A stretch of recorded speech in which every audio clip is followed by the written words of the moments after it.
Time now for a look at sports. The Fort St. John Huskies were back on home ice this weekend for games 3 and 4 of the best-of-7 series. They took on the Lumber Barons at the North Peace Arena. There were frustrations earlier this month after Lacrete hosted the first 2 games, despite the Huskies finishing ahead in the regular season. The team coming off a 5-3 loss during an away game, but this weekend was a different story. The Huskies taking the Barons 8-4 Saturday, while on Sunday they took the game 5-1. They'll be on the road for the next game on March 29. Canada's soccer's quest for a trophy came up short, but they ended the tournament on a high note against their biggest rival. Lovely little ball through, it's Jonathan David! What a strike from Jonathan David to give Canada the lead! Canada defeated the United States 2-1 in the third-place game at CONCACAF Nationals League. Canada has now beaten the United States in back-to-back games for the first time in 40 years. Canada's next chance at a competitive trophy will be this summer at the Gold Cup, 1 year before the World Cup comes to Vancouver. And as March Madness takes over the basketball world, many young Canadians are shining bright. CTV's Alex Carpa caught up with a proud family of one player who's making history. She's got a little fire in her, a little feistiness, so that's a good quality to have as a basketball player. Dan Becker is proud of his daughter Tana, who is playing basketball in the States. This is when she committed to University of Kentucky. Tana's a freshman guard who joined the school's team last March, and now she's the first Manitoba-born woman to compete in what's likely the world's best-known college basketball tournament. Dan also played college basketball and competed professionally in Europe. He now coaches in Winnipeg and has been doing so since Tana was 8.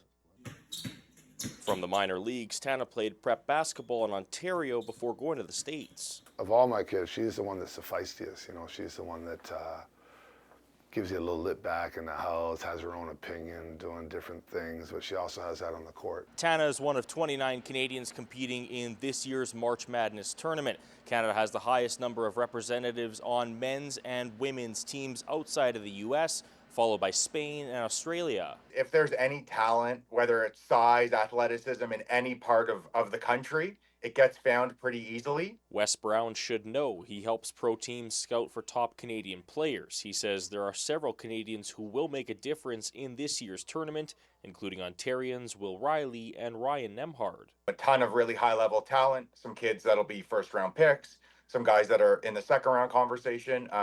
So it's talent, they're on good teams, and they have draft potential as well.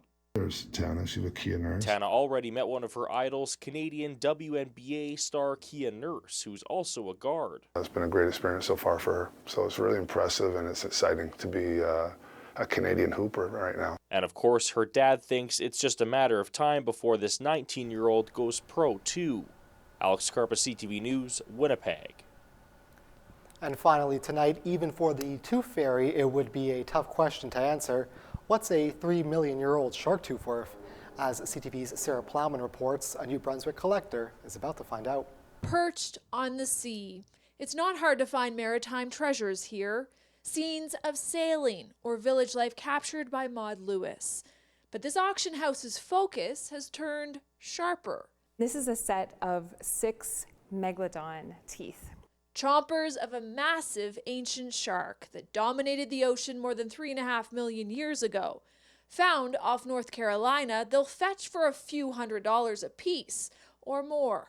There will be kind of jockeying and bidding for the next couple of weeks, but then really when it comes down to it, it'll be like the last day is when we'll really see some traction. The fossils vary in shape and style, some natural, others more polished. All belong to a collector from northern New Brunswick.